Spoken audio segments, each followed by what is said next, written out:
Fourth state వార్తలకి స్వాగతం. శ్రీకాకుళం జిల్లా ఆంధ్రప్రదేశ్ రాష్ట్రం మన దేశానికి స్వాతంత్రం అనంతరం జరిగిన నక్సల్బరీ తిరుగుబాటు ఒక నూతన పార్టీ ఆవిర్భావానికి దారితీసింది. అయినా అది మరణించలేదు.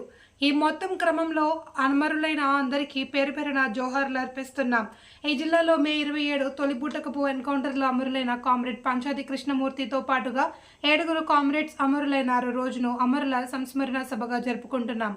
ఉద్యానంలో ఉన్న జీడి కొబ్బరి పండుల ఆధారంగా పరిశ్రమలు ఏర్పాటుకు కృషి చేయాలి. ఆ పరిస్థితికి అనుగుణంగా మనం స్పందించాల్సిన అవసరం ఉంది. అమరవీరులందరికీ లాల్ సలాం తెలియజేస్తున్నాం. ఈ కార్యక్రమంలో సిపిఐ న్యూ డెమోక్రసీ నాయకులు comrade Balakrishna, comrade Kusuma, comrade liberation నాయకులు comrade Sanyasirao, comrade Dushyant, comrade Ramarao, Rapaka Madhavarao, comrade Gopi తదితరులు పాల్గొన్నారు. జోహార్ అమరవీరులకు.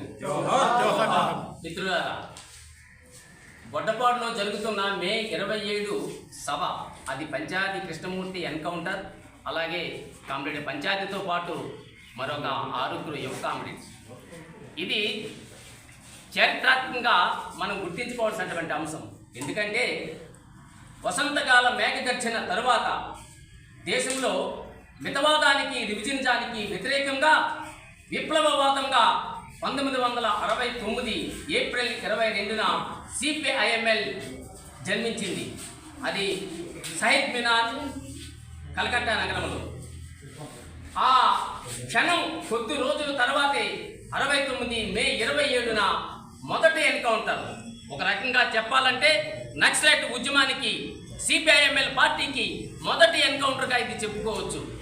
ఆ రకంగా బొడ్డపాడు నుంచి పంచాయతీ కృష్ణమూర్తి గారు, అలాగే నిరంజన్, సాహు, అలాగే దున్న గోపాల్, పాపారావు, తామాడ చిన్నబాబు తదితర 7 కామ్రేడ్స్ని ఈ నిరంకుశ ప్రభుత్వం పొట్టను పెట్టుకుంది. అయితే ఆ రోజే అనుకుంది ఈ ప్రభుత్వం, ఈ గవర్నమెంట్, ఈ విప్లవం ఈ రోజుతో ఇంకా ఆగిపోతుందిలే అని. కానీ అది ఆగల. దేశంలో 4 దిశలా వ్యాపించి ఈరోజు ఇంతింతై ఎర్ర జెండాని మరింత ఎరిపెక్కించారు మన కామ్రేడ్స్, అమరవీరులు. కాబట్టి ఆ అమరవీరుల యొక్క స్మారక సభను మనం బొడ్డపాడులో జరుపుకుంటున్నాం. బొడ్డపాడు ఆనాడు శ్రీకాకుళం ఉద్యమానికి ఒక కేంద్రంగా నిలబడింది. ఆ కేంద్రంగా నిలబడినటువంటి ఈ స్థానం నుంచి పంచాది కృష్ణమూర్తి గారు పూర్తి కాలంగా పనిచేసి తన యొక్క అమూల్యమైనటువంటి ప్రాణాలని భారత విప్లవానికి దారపోశారు. ఆ రకంగా మనం అతన్ని స్మరించుకుంటున్నాం. స్మరించుకోవడం అంటే అర్థం, ఇది బొడ్డపాడులో అమరవీరుల స్మారక మందిరం 1990లో ఓపెనింగ్ అయింది. అప్పటి నుంచి ఇప్పటి వరకు సరే అనేక శాఖలుగా భారత విప్లవకారులు ఉన్నప్పటికీ ఒక ఉమ్మడి వేదికగా, ఒక ఉమ్మడి సంస్కృతిగా భారత విప్లవానికి ఒక ఐక్య సంకేతం ఈ వేదిక నుంచి ఇవ్వడం అనేది జరిగింది. కానీ మొట్టమొదటిగా దానికి విఘాతం కలిగింది అది పాలక వర్గాల పన్నాగం కూడా అనుకోవచ్చు.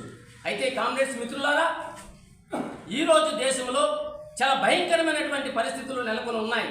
మోడీ అధికారంలోకి వచ్చిన తర్వాతను హిందూ ఫాసిజం పెద్ద ఎత్తున పెట్టేకపోయి దేశంలో అనేక నల్ల చట్టాలను తీసుకొచ్చి సంపద సృష్టించే కార్మిక వర్గం ఈరోజు దేశంలో అనేక ఇబ్బందుల పాలవుతూ ఉన్నారు.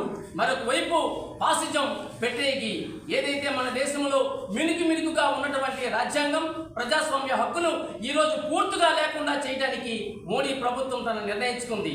నాకే కానీ 400 సీట్లు వస్తే ఈ రాజ్యాంగాన్ని నేను రద్దు చేస్తానని చెప్పేసి బాహాటంగా ఆయన పలుకుతా ఉన్నాడు. మరోవైపు అమిత్ షా ఏదైతే ఉందో ఈ దేశంలో మేము అధికారంలో వస్తే నక్సలిజాన్ని పూర్తిగా మేము రూపుమాపడం చెప్తే అలా చెప్తా ఉన్నారు.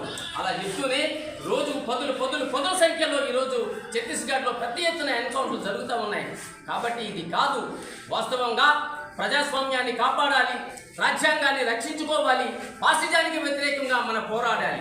ఆ నేపథ్యంలో అమరవీరులను స్మరించుకుంటూ వారి యొక్క ఆశయాన్ని కొనసాగించడానికి మేము మే 27వ తేదీన ఈ అమరవీరుల సంతాప సభలు నిర్వహిస్తున్నామని చెప్పి ఈరోజు మేము పత్రికాముఖంగా విలేకరులందరికీ తెలియజేసుకుంటున్నాం. నా పేరు తామాడ సన్యాసిరావు, అలాగే అమరవీరుల స్మారక సభ నిర్వహణ కమిటీ.